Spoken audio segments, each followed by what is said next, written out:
Belle personne consciente, ici Mel Goyer et aujourd'hui, bien que j'avais préparé complètement un autre sujet, je vais aborder la mort de Charlie Kirk. Je sais que c'est délicat, puis contrairement à ce que certains peuvent penser, je le fais ni pour le reach, ni pour les likes. J'ai 3 intentions avec cette vidéo. Premièrement, libérer les mots qui sont pognés dans ma gorge.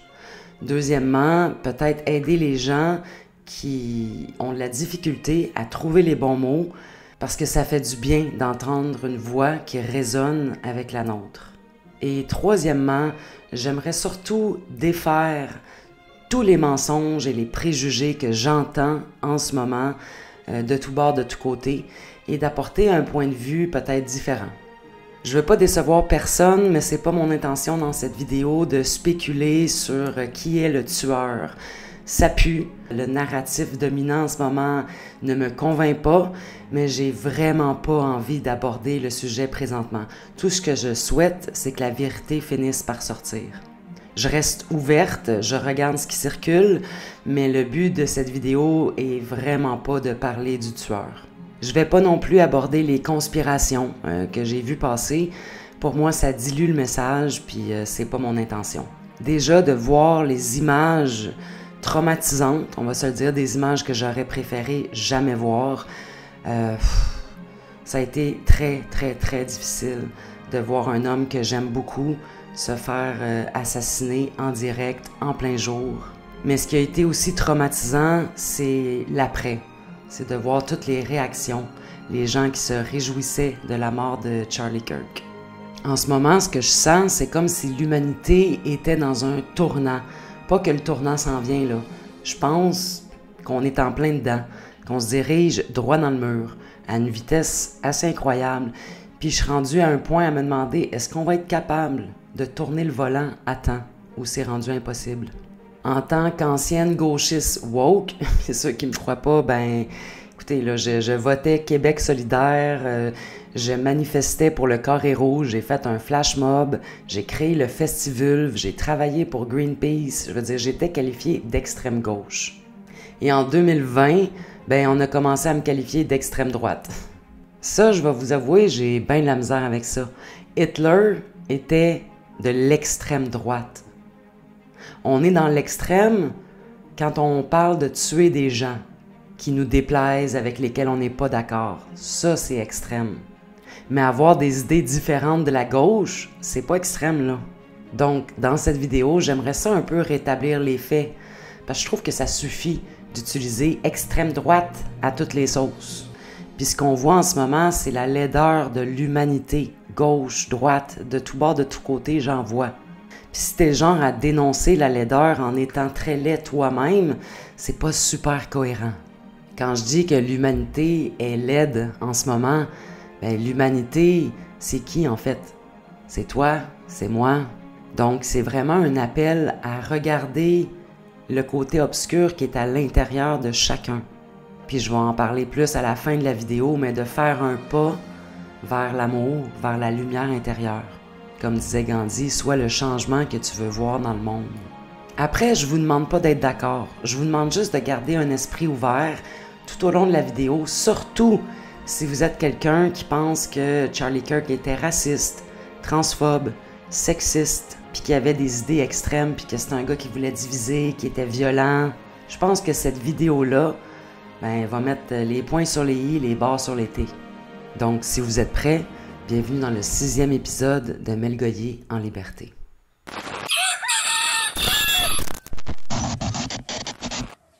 Une des remarques que j'ai beaucoup reçues, qui m'a surprise en fait, c'est « Ah, je te gage 100$ que tu connaissais même pas Charlie Kirk la semaine passée. » Mais comme vous le savez, au Québec, on est assez limité pour des voix dissidentes, des voix qui portent un message contraire au narratif. Donc en 2020, j'ai dû me tourner vers des gens qui font des podcasts aux États-Unis. Parmi eux, c'est sûr que Candace Owens, que j'adore, Matt Walsh, Brett Cooper, Blair White, Amir Odom, J.P. Sears, Amala Ekpunobi, j'ai un peu de misère avec son nom de famille, désolé. Et bien sûr, Charlie Kirk. C'est des voix qui résonnent avec la mienne, qui portent un message qui me plaît, donc que j'écoutais. Sans être 100% d'accord avec eux tout le temps, je pense que c'est quelque chose qui est impossible. Mais contrairement au narratif qui nous était enfoncé dans la gorge au Québec, je trouve que ces voix-là correspondaient mieux à mes valeurs. Puis il y a beaucoup de monde qui connaissait pas Charlie Kirk la semaine passée, mais ils n'ont pas nécessairement besoin de le connaître pour être sidérés par ce qui s'est passé. Tout comme j'avais pas besoin de connaître l'Ukrainienne qui s'est faite assassiner dans le métro pour être sidérée. Tout comme j'ai pas besoin de connaître chaque Palestinien pour être sidéré par le génocide qu'ils sont en train de subir. Mais pour ceux qui connaissaient pas Charlie Kirk, j'espère que cette vidéo va vous permettre de mieux le connaître. C'est un homme de 31 ans, marié, papa de 2 jeunes enfants. Il avait déjà écrit 5 livres. C'est à 18 ans qu'il a fondé Turning Point USA. C'est avec son concept qu'il visitait les campus avec le slogan « Prove me wrong », « Prouvez-moi que j'ai tort ». Et il invitait tout le monde à son micro pour débattre sur des idées polarisantes.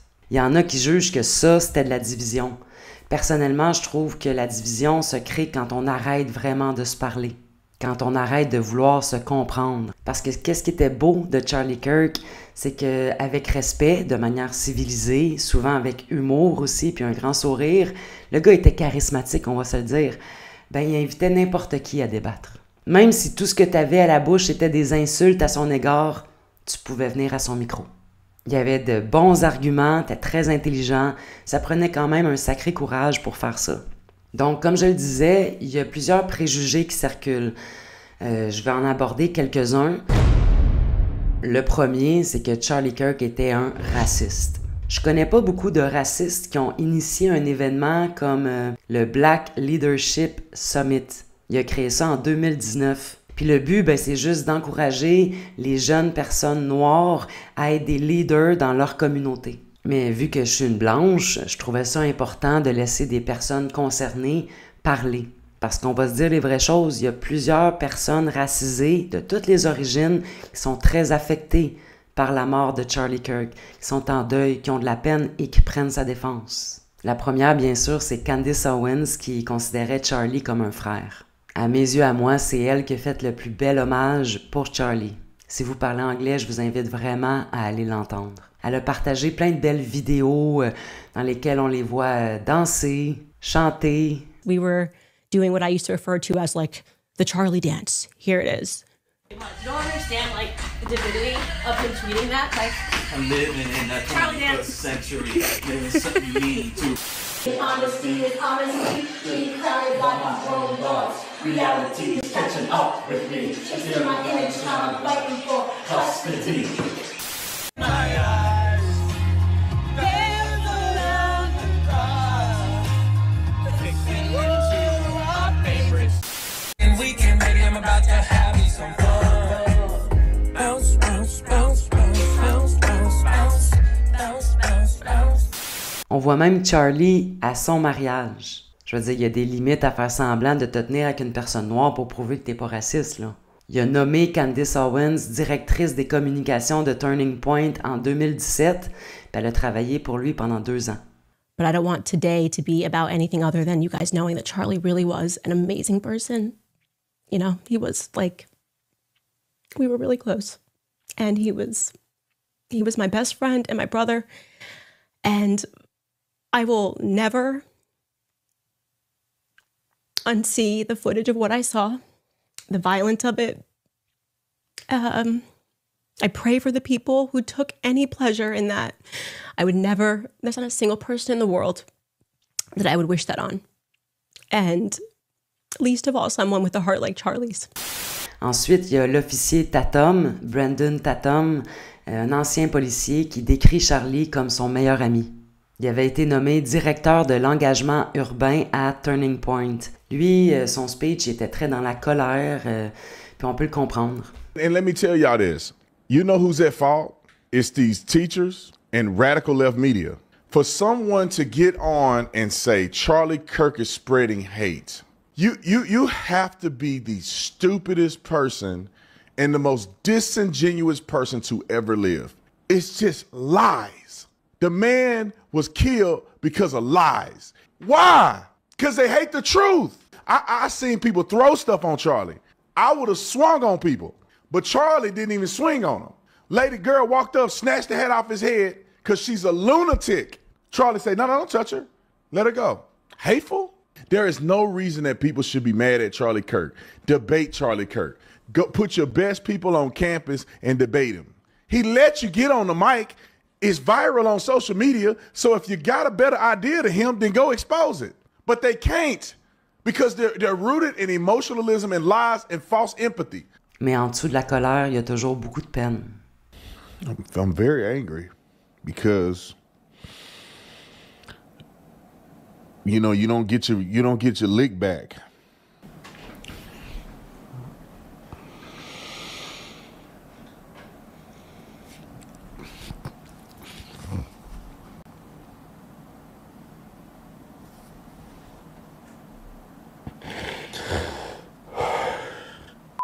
Il y a aussi Amala Ekpunobi.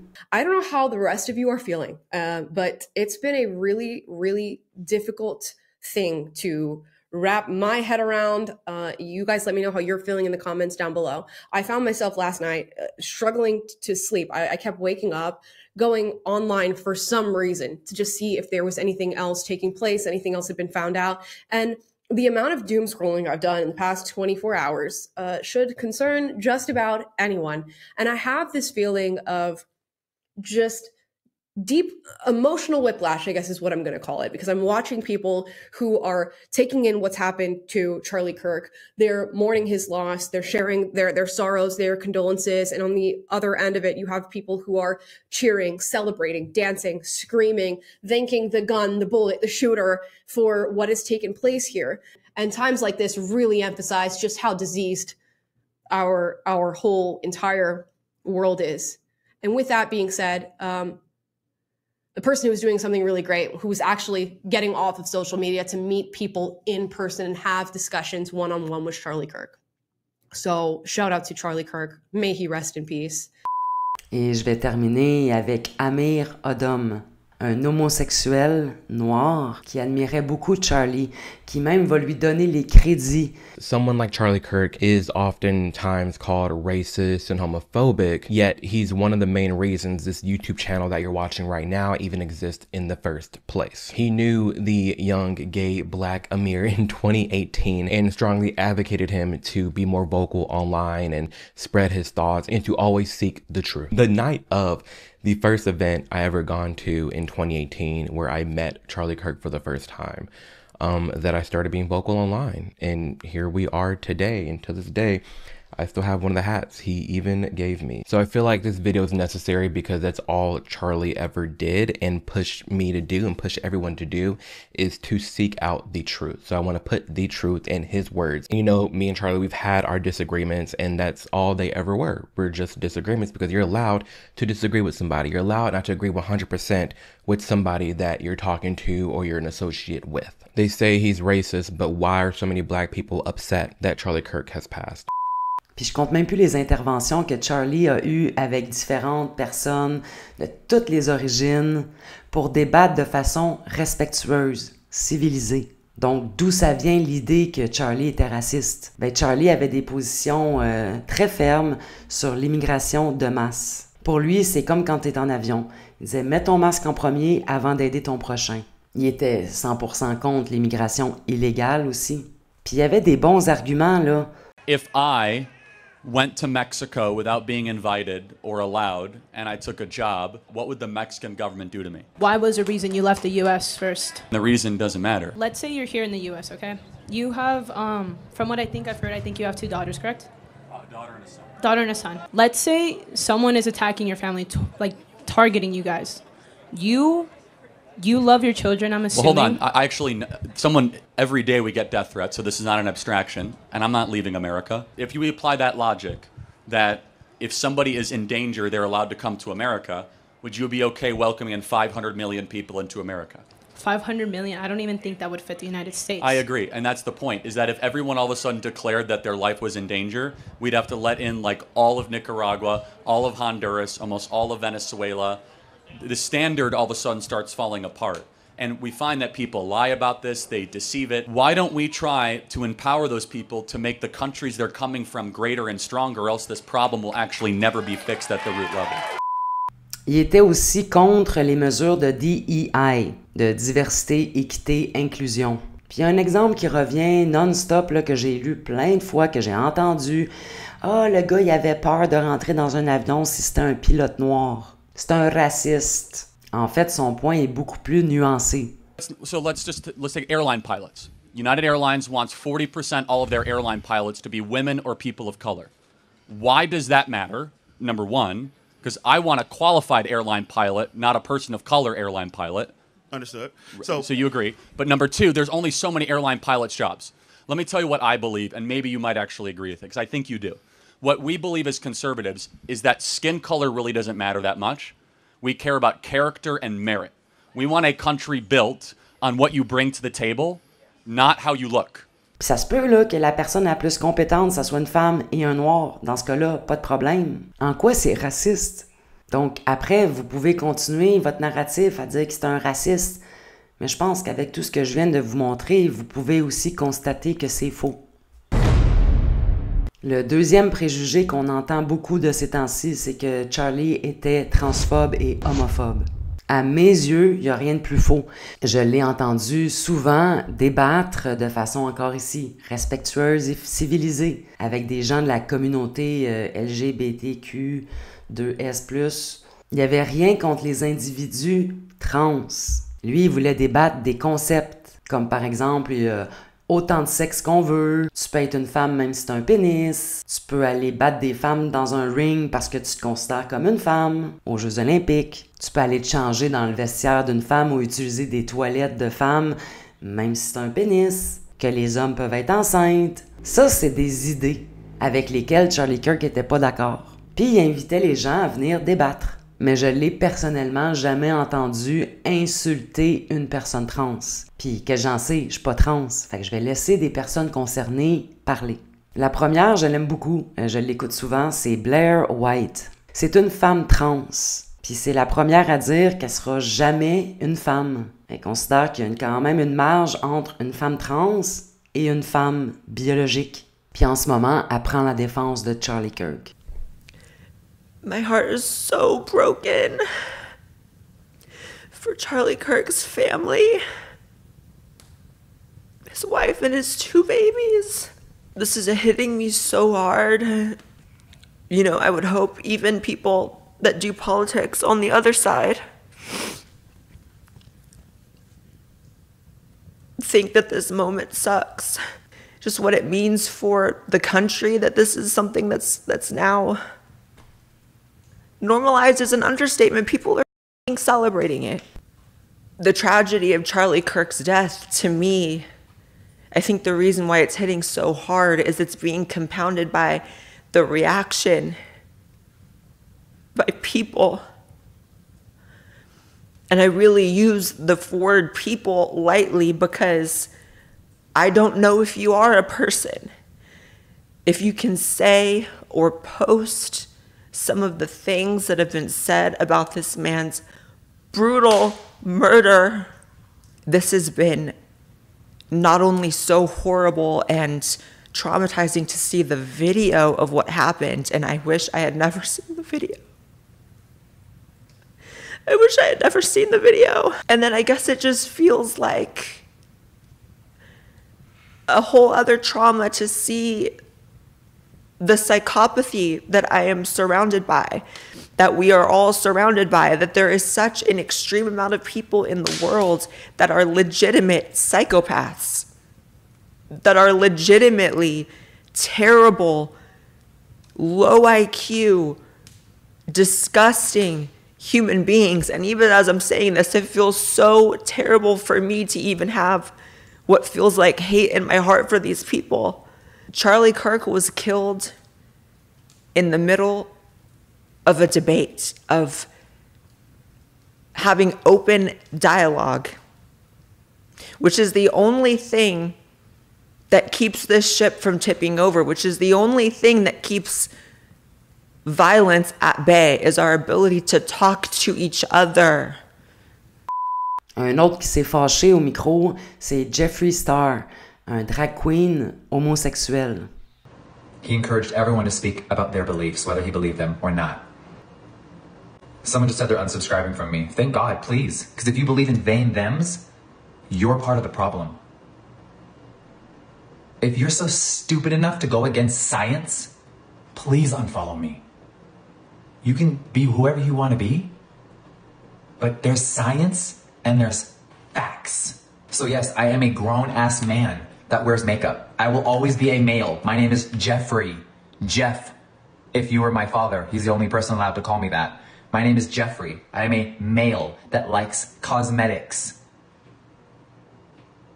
All these grown men going into women's bathrooms wearing wigs, you should all be in prison forever. You are the problem. So a grown man that goes around the country debating people, spitting facts, was just taken out.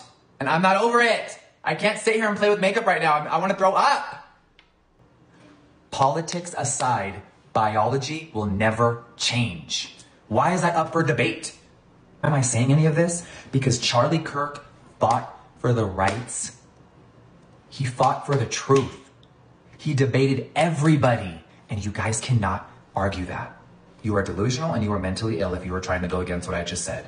I didn't say my opinion. I said a fact. And he was doing a debate at a college in front of thousands of people and his daughter was there. And he was just taken out. I don't know how to process it right now. I'm like so sick. I'm honestly so sick by it. Donc, malgré le fait que ça soit un drag queen homosexuel, il rejoint les propos de Charlie Kirk. J'aimerais terminer avec Buck Angel, un homme trans, qui a été invité d'ailleurs par Charlie Kirk à s'asseoir, à débattre.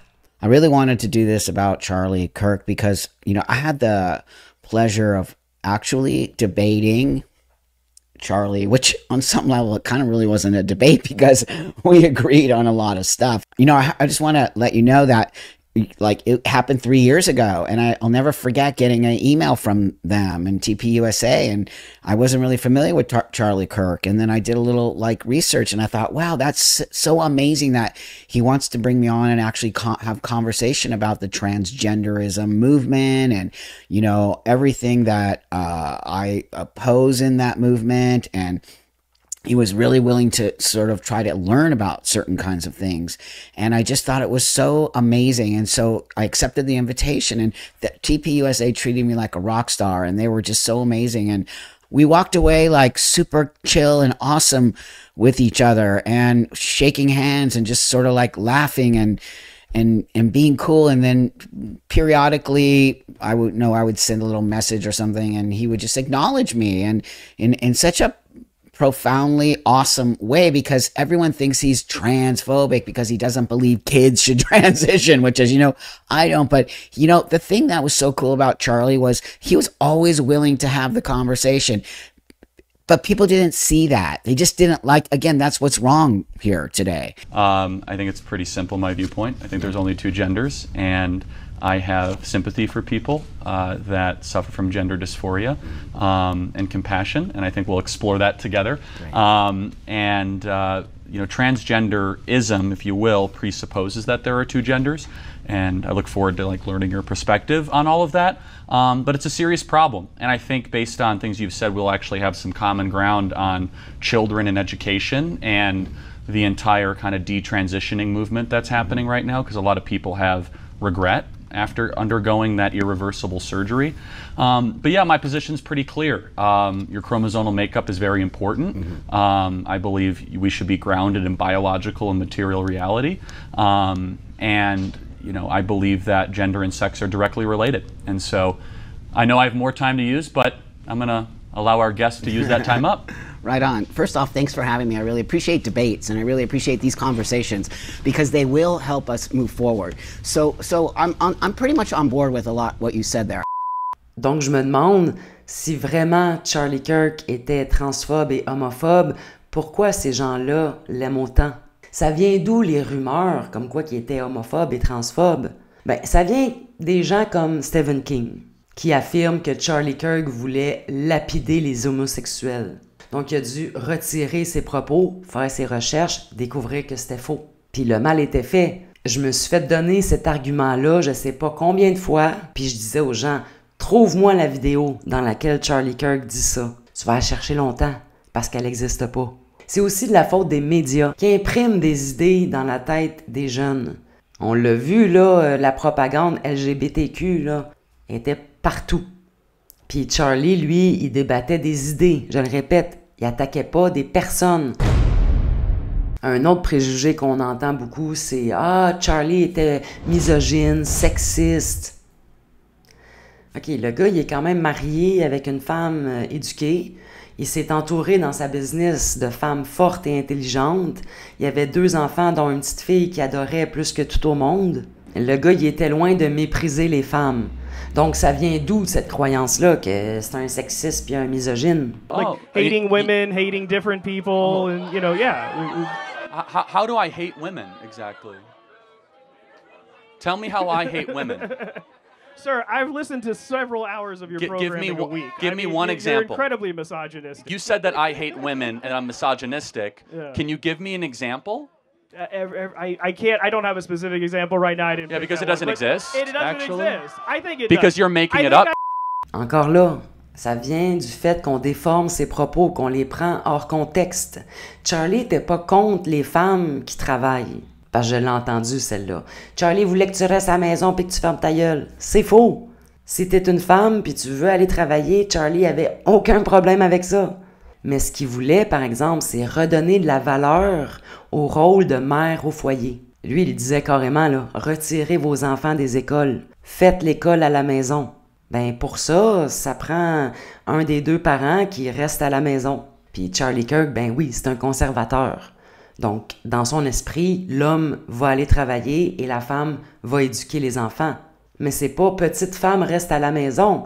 C'était il faut revaloriser le rôle de la mère au foyer. Selon lui, c'était une carrière à temps plein, ça. En quoi c'est sexiste? Ouais, mais là, il était contre l'avortement. Oui, puis il y avait des super de bons arguments pour prouver son point. Si vous ne l'avez pas vu, l'épisode 2, je parle de l'avortement et je peux dire sans gêne que Charlie Kirk a vraiment poussé ma réflexion. Tu sais, quand on entend les gens dire c'est juste un amas de cellules, c'est pas ça que je disais, mais dans mon esprit, le petit bébé que j'avais dans le ventre, c'était comme un pot chiche. Ça revient pas mal au même, là. Puis là, j'entends toutes sortes d'affaires, toutes sortes de menteries. Il est contre l'avortement. Fait que si une petite fille de 10 ans se fait violer, puis qu'elle risque de mourir si elle porte, tu sais, si elle garde le bébé, ben il s'en fout, la petite de 10 ans va mourir, faut qu'on garde le bébé. C'est complètement faux, là, c'est délirant, là. Charlie l'a toujours dit et répété, si la vie de la femme est en danger, on va prioriser la vie de la femme. Mais la réalité, là, c'est que la majorité des gens qui se font avorter, dont moi, c'est pour 2 raisons que Charlie pointait. C'est des raisons qui sont pas faciles à entendre, mais c'est quand même, moi je trouve qu'il a raison. Il dit soit que c'est très pratique, que ça fait ton affaire d'avorter, ou que t'es une narcissique. Ben, je suis obligé d'admettre que moi, quand je me suis fait avorter, j'ai trouvé ça pratique. J'en voulais pas d'enfant.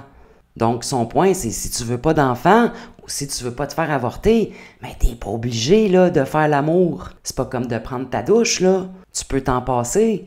Puis si vraiment tu peux pas t'en passer, ben protège-toi, sois responsable, sinon il va avoir des conséquences. Donc, il cherchait à responsabiliser. Puis honnêtement, je trouve qu'il a raison. Je suis pas 100% contre l'avortement, mais avec des arguments comme, par exemple, il dit, si un tueur qui va tuer une femme enceinte, le tueur va être accusé de double homicide. Mais si une femme enceinte va tuer son bébé, il n'y a aucune conséquence. Puis tu sais, une erreur de parcours, je l'ai souvent dit, moi, mais c'était une erreur de parcours. Il dit, arrêtez de considérer les bébés comme des erreurs. C'est des bénédictions. Puis oui, on peut penser que Colin, ça aurait ruiné ma vie. Mais qu'est-ce qu'on en sait finalement? So I wasn't going to come up here, but I heard someone talking about how abortions are important because it takes babies out of the population. And I just wanted to say that by saying that, they are wanting to take out very important people. 4 years ago, I was raped by my father, and I chose not to have an abortion, and this is what came out of it. I'm very sorry that happened to you. That is, and it was a terrible thing that happened to you. What is your message to people that say babies conceived in are not human beings? They are absolutely human beings. They are made individually by God, and they can do some very important things. I believe that he'll grow up and he'll help people, and based on all of our experiences, we can try and keep them from doing the same thing that their parents did. Praise God. You turned something evil into something good. So God bless you, and thank you so much. Puis quand la gauche a plus d'arguments, ben regardez ce qu'elle envoie d'en face de Charlie. How many, I'm curious. I hope your daughter lives a very happy life and gets away from you. Okay, so that is really nasty. Donc, OK, si vous n'êtes pas 100% contre l'avortement, je peux vous comprendre. Est-ce que c'est une raison pour étirer une balle dans le jugulaire? Pense pas, non. Donc, même si toi, t'es 100% pro-choix, que t'as pas envie de te remettre en question, que t'avais pas envie d'entendre ses arguments, est-ce vraiment une raison pour tuer quelqu'un? Ou de se réjouir de sa mort? Ça fait pitié, je trouve, comme raisonnement, là. Puis ce que je me suis fait dire, là, dernièrement, c'est quoi, là? T'es rendu dans la gang des chrétiens conservateurs? Charlie était très chrétien. Il aimait Jésus. Il avait des belles valeurs familiales, d'aider son prochain, de rester dans le respect. Je veux dire, en quoi c'est mal? Puis depuis le 10 septembre, il y a quelque chose qui s'est cassé à l'intérieur de moi, puis j'ai senti le besoin d'aller à l'église. Moi, j'ai toujours cru en Dieu, j'ai toujours aimé Jésus, puis je viens pas d'une famille religieuse du tout. J'ai jamais eu le besoin d'appartenance à une religion particulière. Mais le dimanche qui a suivi l'assassinat, j'ai senti le besoin d'aller chercher du recueillement au sein d'une église. Donc, je suis allé à l'église, puis j'avais un peu peur de savoir qu'est-ce que le prêtre va dire. Va-tu dire des affaires avec lesquelles je suis pas d'accord, qui vont me faire réagir? Puis ce que j'ai vu, à ma grande surprise, c'est un accueil extraordinaire. Bonjour, bienvenue, as-tu chaud, as-tu faim, as-tu soif, veux-tu un café? Puis eux, ils se connaissent, hein? Donc ils reconnaissent aussi les débutants, les nouveaux arrivants. Puis j'étais pas la seule. Il y a un jeune surfeur qui était assis 2 rangées plus loin que moi. Puis je l'ai entendu dire, ouais, je suis ici pour Charlie Kirk. But you don't even realize what you have done. You thought that you were going to shut one voice down, right? Not knowing that you just awakened an army of 100 million people that are lukewarm Christians, people that didn't believe in God, or people that were once with God and now are returning. You just awakened an army, and you thought that she was going to celebrate. Well, I can say, laugh now, cry later, because we on the way. Donc, j'étais vraiment pas la seule à chercher ce réconfort spirituel. On est des milliers. Parce qu'on est des milliers à sentir que ce qu'on vit actuellement, c'est vraiment obscur. Obscur à un point que j'ai de la misère à mettre des mots dessus, là. En parlant de laideur, ben, je pourrais vous énumérer puis vous montrer toutes les gens qui se sont réjouis ou qui ont blagué sur la mort de Charlie Kirk, mais je trouve que ça serait juste une question de baisser nos énergies puis ça me tente pas d'aller là. Tu sais, ces gens-là sont suspendus ou ils perdent leur travail carrément. Puis il y a beaucoup de gens qui disent « Ouais, mais là, c'est comme en 2020 quand vous vouliez canceller du monde qui pensait pas comme nous. » Moi, je trouve qu'il y a quand même une marge entre « J'ai une opinion différente de la tienne et je me fais canceller de tout bord, de tout côté. » Et je me réjouis, je célèbre le meurtre d'un jeune papa de 31 ans. Comme, à mon avis, on n'est plus dans l'opinion, là. On est une coche au-dessus. Je veux dire, même si je suis pas d'accord avec quelqu'un, là, je vais prendre Mona de Grenoble, la personne qui a dit en direct à la télévision... Là, ils s'ouvrent un Facebook, puis ils donnent leur opinion de style d'arriéré du Christ, là. Ben ouais. J'ai tuerais à grands coups d'âge, hostie. Je veux dire, c'est violent, là. Ben, si cette personne-là meurt demain matin, je ne vais pas me réjouir sur sa tombe. Quand on banalise le meurtre, c'est comme s'assurer qu'il se reproduise. Ça me fait peur. Ça me fait dire que l'humanité est rendue très, très laide. Mais il y a des gens en ce moment qui sont comme « c'est qui le prochain? C'est qui le prochain qu'on va faire taire avec une balle dans le cou? » Ça, c'est extrême. Ça, c'est violent. À un niveau que j'ai bien de la misère à m'expliquer. Donc, j'ai toujours dit qu'il n'y aurait pas de go collectif pour se prendre par la main et aller dans la même direction. Mais peut-être je me suis trompée. Peut-être qu'en ce moment, là, c'est ça, le go collectif.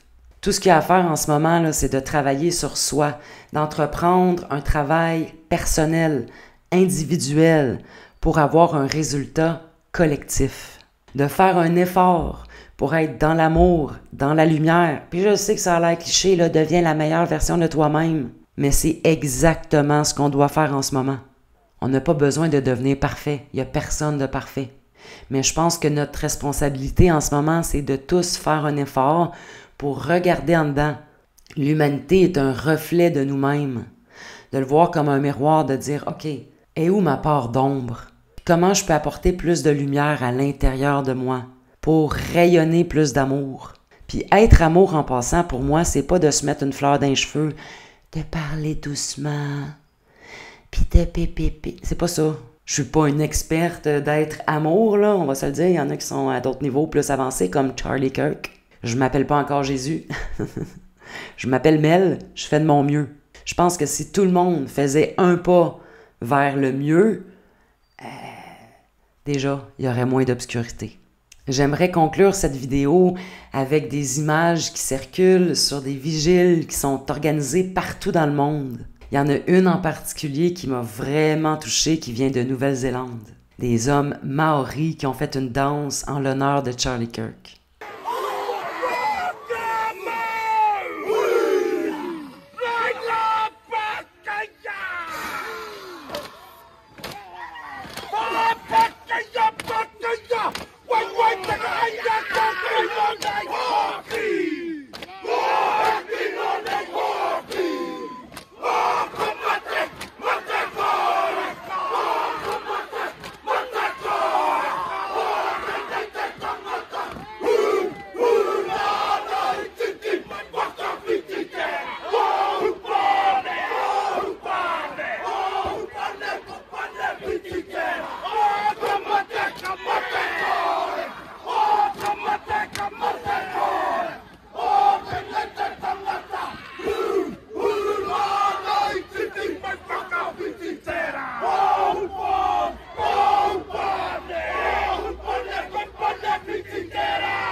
Mais sinon, il y a plein de beaux rassemblements qui existent en Espagne, en Pologne, en Allemagne, même à Calgary, au Canada.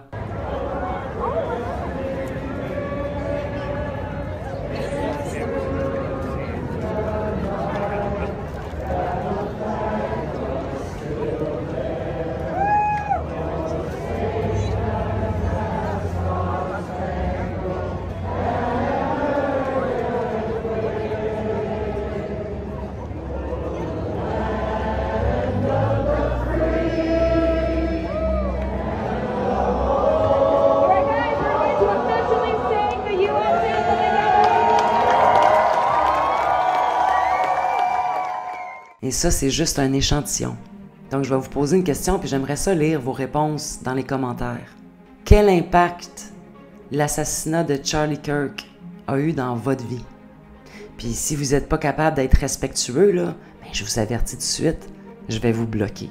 Il y en a qui confondent la liberté d'expression avec l'obligation que j'ai de lire vos niaiseries.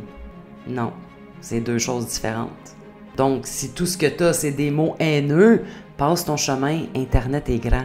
Ou sinon, ben, t'es averti, ton commentaire va carrément être effacé.